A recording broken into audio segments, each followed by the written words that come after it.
Kim sehr qilganini bilish siri. Qur'oni Karimda bir oyat bilan senga kim sehr qilganini yoki hasad qilganini bilib olishing mumkin.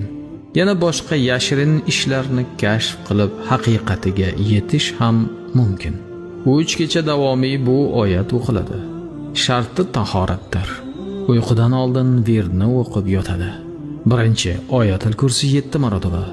Ikkinchi Baqara surasining oxirgi oyati 1 marta. Lillahi ma fis samawati va ma fil ard deya boshlanadi. Uchinchi ushbu A'rof surasining 7-oyati 70 marotaba o'qiladi. A'udhu billahi minash shaytonir rojim. Bismillahir rohmanir rohim. Falanaqussanna alayhim bi'ilmin va ma kunna g'oibin. Ma'nosi: ba'zi ularga ilmiy ravishda qissa qilib berurmiz.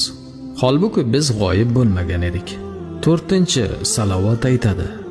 Shundan so'ng o'ng tomoni bilan qiblaga yuzlanib uyquga ketadi. Allohning izni bilan bu oyatga bergan hikmati ila tushida kim unga sehr yoki hasad qilganini ko'radi. Boshqa yashirin ishlardan ham xabardor bo'l